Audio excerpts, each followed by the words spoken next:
Hello friends, welcome to my YouTube channel KL study friends. जैसा कि आप सभी ने देखा, सीटेट 28 दिसंबर और 29 दिसंबर जो फर्स्ट शिफ्ट में आपके एग्जाम्स हुए पेपर फर्स्ट में, उसमें आपके भोजन के घटकों के प्रमुख स्रोत पूछे गए। 28 फरवरी फर्स्ट शिफ्ट में पूछा गया था कि जो सोयाबीन का मतलब जो सोयाबीन होता है वो किसका प्रमुख स्रोत होता है। अब ऑप्शन थे वहाँ पर विटामिन, प्रोटीन्स, इस तरीके से। ठीक है, इसके बाद आपका क्वेश्चन पूछा गया कि प्रोटीन के प्रमुख स्रोत क्या होते हैं 29 दिसंबर में। ठीक है, तो भोजन के घटक और किसके प्रमुख स्रोत क्या हैं, और विटामिन से भी आपके काफ़ी क्वेश्चन बने हैं। तो इस सेशन में हम पोषक तत्व देख लेंगे कि किस विटामिन से कौन सा रोग होता है, विटामिन की खोज किसने की, प्रमुख स्रोत क्या होते, वसा क्या होती, प्रोटीन क्या होती, क्योंकि इससे आपके क्वेश्चन पूछे जा रहे हैं। तो यहाँ से आपके 2 नंबर पक्के होंगे यदि आप पूरी क्लास को अच्छे से समझते हुए देखते हैं।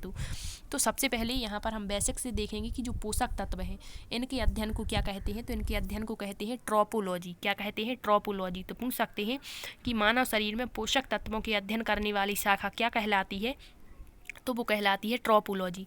अब यहाँ क्वेश्चन बनता है कि मानव शरीर के लिए कितने पोषक तत्वों की आवश्यकता होती है, जो बहुत ही इंपॉर्टेंट होते हैं। तो 7 पोषक तत्व हैं।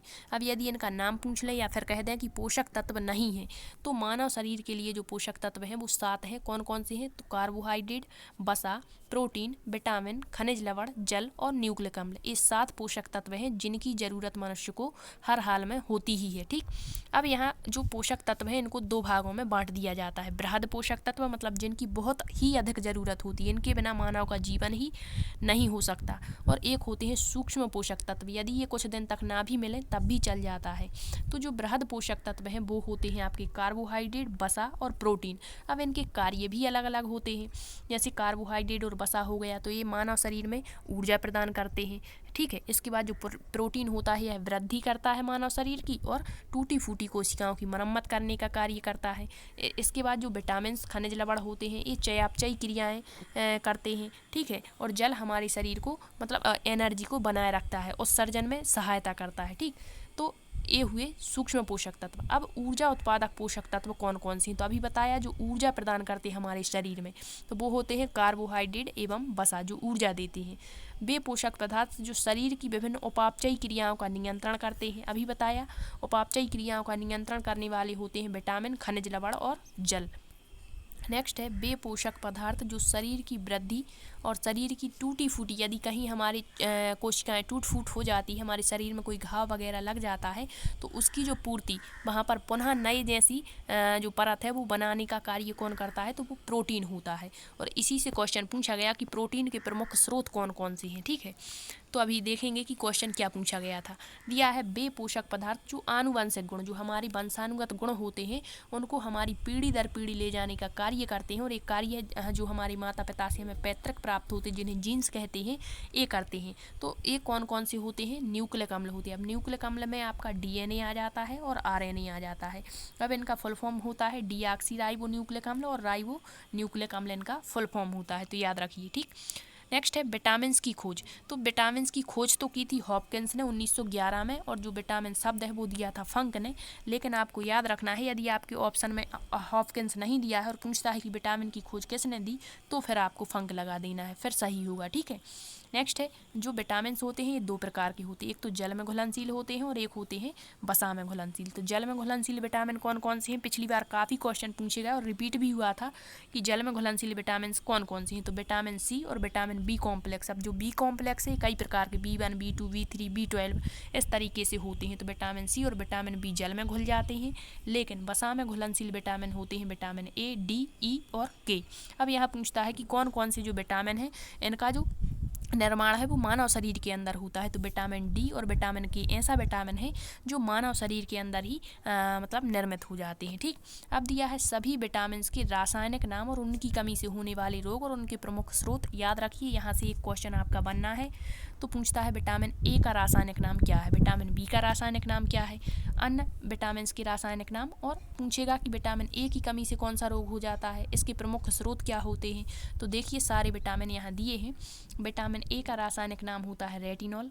विटामिन A की कमी से रतौंधी रोग हो जाता है।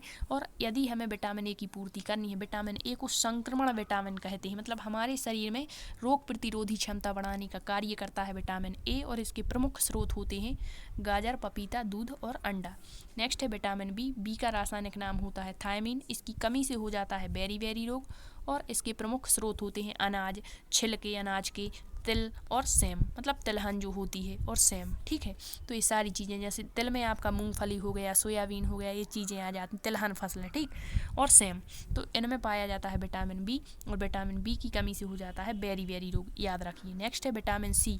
ये पूछा गया था, विटामिन सी के प्रमुख स्रोत क्या है। 29 दिसंबर में 2 क्वेश्चन बने थे विटामिन सी। तो विटामिन सी का प्रमुख स्रोत होता है सभी खट्टे पदार्थ। अब खट्टे पदार्थों में आपका नींबू हो गया, मौसम्बी हो गया, संतरा हो गया, इनमें आंवला हो गया। सबसे अच्छा जो स्रोत माना जाता है विटामिन सी का वो आंवला ही होता है। ठीक है, इसका रासायनिक नाम है एस्कॉर्बिक एसिड। इसकी कमी से हो जाता है एस्कर्वी रोग। ठीक है, next vitamin D. Vitamin D का रासायनिक नाम होता है कैल्सीफेरॉल। कमी से हो जाता है रिकेट्स रोग और इसका निर्माण हमारे शरीर के अंदर हो सकता है जो ई कोलाई, इश्चीरिचिया कोलाई जीवाणु होता है उसके माध्यम से। सूर्य धूप में ही मिलता है विटामिन डी। सूर्य की धूप लेनी चाहिए थोड़ी थोड़ी, क्योंकि इससे विटामिन डी हमें प्राप्त होता है। दूध, मतलब जो जीवों से बने हुए पदार्थ, मतलब जो होते हैं दूध, दही, घी, पनीर, इसमें विटामिन डी होता है। मछली का तेल आदि। Next vitamin E. इसको सुंदरता का विटामिन कहते हैं। रासायनिक नाम टेकोफेराल होता है और इसकी कमी से नपुंसकता, जिसे बांझपन कहते हैं। तो इसकी पूर्ति हमें कहाँ से होगी? सोयाबीन, अंडे, दूध और फलों से। नेक्स्ट विटामिन के का रासायनिक नाम होता है फ्लोक्विनोन। इसकी कमी से रक्त का थक्का नहीं बनता और इसके लिए टमाटर और यह हमारी आंतों में भी उत्पन्न हो जाता है। ठीक है, तो ये होते हैं विटामिन के प्रमुख स्रोत। अब कुछ इंपॉर्टेंट क्वेश्चन बनते हैं, इससे देखते हैं। विटामिन B12 का रासायनिक नाम क्या है, तो ये भी पूछ लेते हैं। तो इसका रासायनिक नाम होता है साइनोकावालामिन। और पूछता है कि कोबाल्ट धातु किस विटामिन में पाई जाती है, तो जो कोबाल्ट है वो विटामिन B12 में ही पाई जाती है। नेक्स्ट है अंडे के अंदर कौन सा विटामिन अनुपस्थित होता है, तो अंडे में सभी विटामिन पाए जाते हैं विटामिन डी को छोड़कर। तो पूछ सकता है, ये इंपॉर्टेंट है क्वेश्चन, इसलिए यहाँ ले लिए हैं। एक है दूध, तो दूध के अंदर कौन सा विटामिन अनुपस्थित होता है, तो सभी विटामिन इसमें पाए जाएंगे विटामिन सी को छोड़कर। किस विटामिन को संक्रमण विटामिन कहते हैं, मतलब हमारे शरीर को रोगों से लड़ने की क्षमता देता है, तो वो विटामिन ए होता है। मानव शरीर को यदि तुरंत ऊर्जा चाहिए तो वो किससे प्राप्त होगी, क्या कार्बोहाइड्रेट या वसा, तो तुरंत ऊर्जा चाहिए। वैसे तो सबसे ज़्यादा ऊर्जा मिलती वसा से है, लेकिन तुरंत यदि चाहिए तो वो कार्बोहाइड्रेट से मिलेगी। जैसे एक दौड़ने वाला खिलाड़ी है तो उसे यदि ऊर्जा की ज़रूरत है तो वो तुरंत ऊर्जा किससे प्राप्त करेगा, तो वो कार्बोहाइड्रेट से। कार्बोहाइड्रेट से कैसे, क्योंकि जो कार्बोहाइड्रेट के प्रमुख स्रोत होंगे वो ले लेगा, खा लेगा और उससे उसको तुरंत ऊर्जा मिल जाएगी। अब दिया है कि मानव शरीर में कुल ऊर्जा का कितना % कार्बोहाइड्रेट होता है, कितना प्रोटीन होता है, कितना विटामिन होते हैं, तो क्वेश्चन बन जाता है। तो मानव शरीर में कुल ऊर्जा का 50 से 75% भाग कार्बोहाइड्रेट से निर्मित होता है। और 1 ग्राम ग्लूकोज के पूर्ण ऑक्सीकरण से कितनी ऊर्जा मिलती है यहाँ, तो 4.2 किलो कैलोरी। और कार्बोहाइड्रेट को जो मानव है, पिछली बार पूछा था कि किस रूप में ग्रहण करता है, तो ग्लूकोज के रूप में, याद रखिए। अब यहाँ क्वेश्चन है आपकी NCERT में दिया है कि एक धावक ट्रैक पर दौड़ने से पहले, एक खिलाड़ी खेलने से पहले तुरंत ऊर्जा के लिए पोषक पदार्थ के रूप में किसका सेवन करेगा, तो वो कार्बोहाइड्रेट का सेवन करेगा, क्योंकि उसे तुरंत ऊर्जा की आवश्यकता है।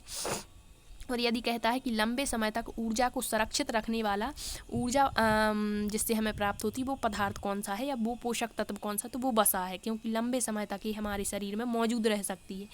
नेक्स्ट है, कभी कभी क्वेश्चन बन जाता है कि कार्बोहाइड्रेट और जो आपकी वसा होती है जो ऊर्जा हमें प्रदान करते हैं, यदि कभी इनसे ऊर्जा नहीं मिलती तो इनकी अनुपस्थिति में हमें ऊर्जा कहाँ से प्राप्त होती है, तो फिर हमें प्रोटीन से ऊर्जा मिल जाती है। ठीक, मानव शरीर के अंदर कार्बोहाइड्रेट किस रूप में ग्रहण की जाती है, पिछली साल का क्वेश्चन है, ग्लूकोज के रूप में। कार्बोहाइड्रेट के स्रोत होते हैं सभी अनाज, सबसे ज़्यादा अनाजों में चावल, धान जो होती है, सभी फलों में सबसे ज़्यादा केले के फल में, और सभी सब्जियों में पाया जाता है। इसके अलावा मीठे पदार्थ जैसे शक्कर, गुड़, इसमें भी सबसे ज़्यादा कार्बोहाइड्रेट होता है। नेक्स्ट है, प्रकृति के अंदर सबसे मीठी शर्करा होती है फ्रक्टोज। अब जो कार्बोहाइड्रेट है 3 प्रकार के होते हैं, मोनोसैकेराइड, डाइसैकेराइड और पॉलीसैकेराइड। तो कभी कभी पूछ लेता है कि ग्लूकोज है क्या है, मोनोसैकेराइड है, डाइसैकेराइड है या पॉलीसैकेराइड। तो याद रखिए, मोनोसैकेराइड ग्लूकोज, गैलेक्टोज और मैनोज होते हैं। डाइसैकेराइड माल्टोज, सुक्रोज और लैक्टोज होते हैं। जैसे सुक्रोज हो गया तो ये ग्लूकोज प्लस ग्लूकोज के 2 अणुओं से मिलकर बना होता है, इस तरीके से। नेक्स्ट पॉलीसैकेराइड, स्टार्च होता है, ग्लाइकोजन और काइटिन। काइटिन जो है कपकों की कोशिका भित्ति काइटिन कहलाती है। नेक्स्ट है प्रोटीन कितने अमीनो अम्लों से, मतलब पहला क्वेश्चन तो यही कि जो प्रोटीन है वो बने होते हैं किससे, तो न्यूक्लिक अम्ल जिसे एमिनो अम्ल कहते हैं इनसे, एमिनो एसिड भी इसे कहते हैं। अब ये एमिनो एसिड कितने होते हैं, तो 20 एमिनो एसिड से मिलकर प्रोटीन बने होते हैं। और ये जो 20 एमिनो एसिड हैं ये दो प्रकार के होते हैं, आवश्यक और अनावश्यक। 10 आवश्यक एमिनो अम्ल, 10 अनावश्यक। ठीक, मानव शरीर का लगभग कितने % भाग प्रोटीन से निर्मित है, तो जिस तरह से 50 से 75 कार्बोहाइड्रेट से निर्मित होता है, उसी तरह से 15% भाग मानव शरीर का प्रोटीन से निर्मित होता है। और जो जितने भी प्रोटीन होते हैं इनमें सभी में नाइट्रोजन पाई जाती है। नेक्स्ट है ऊर्जा उत्पादन एवं शरीर की मरम्मत दोनों का कार्य टूटी फूटी कोशिकाओं की वृद्धि का प्रोटीन ही करते हैं। प्रोटीन की कमी से 2 रोग हो जाते हैं, कौन कौन से हैं, तो मरासमस और क्वार्सियोर, पेट बाहर निकल आता, हाथ पैर दुबले हो जाते हैं। ठीक है, नेक्स्ट है सबसे ज़्यादा प्रोटीन पाया जाता है, यही क्वेश्चन पूछा गया हूबहू। तो जिसने पहले एक क्लास ली, हमने पहले भी डाली हुई थी बहुत पहले, तो वहाँ से यदि जिसने देखी थी तो उसका ये क्वेश्चन 100% सही हुआ होगा, क्योंकि सबसे ज़्यादा प्रोटीन सोयाबीन में पाया जाता है, लगभग 42%। इसके अलावा दालों में जो प्रोटीन है वो मिलता है। नेक्स्ट है सर्वाधिक मात्रा में प्रोटीन की आवश्यकता किसे होती है, तो वैसे तो सभी मनुष्यों को होती है, लेकिन सबसे ज़्यादा जो होती है वो एक छोटे से बच्चे को, एक पहलवान को और एक गर्भवती महिला को। अब जब प्रोटीन की ज़रूरत है तो वो प्रोटीन युक्त पोषण प्राप्त करेगा, तब उसको इसकी पूर्ति होती है। तो प्रोटीन युक्त यदि भोजन चाहिए तो सोयाबीन खा ले, सोयाबीन की दाल खाए, सोयाबीन से बने पदार्थ खाए, दालें खाए। ठीक है, तो ऐसा है। नेक्स्ट है रक्त का लाल रंग किस कारण होता है, हीमोग्लोबिन से, और हीमोग्लोबिन में हीम नामक प्रोटीन पाई जाती है। नेक्स्ट है एक कार्यशील महिला को, ये पिछली बार का क्वेश्चन है, पूछा गया था कि प्रतिदिन कितने ग्राम प्रोटीन लेनी चाहिए, तो वो है 45 ग्राम लगभग। ठीक, प्रोटीन के प्रमुख स्रोत सोयाबीन, दालें, मूंगफली, मांस और मछली। हूबहू क्वेश्चन आया है, आप 28 और 29 दिसंबर रिस्पॉन्स की आ जाएगी, तो आप मिला लीजिए।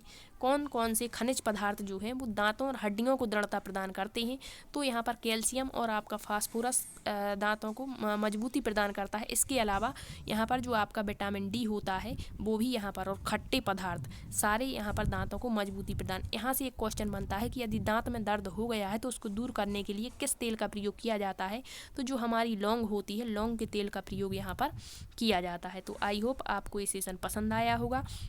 और यहाँ पर ये पोषक तत्व जो है इससे आपका 1 से 2 क्वेश्चन आना ही है, तो अच्छे से इसे कवर कर लें आप। ठीक है, थैंक यू।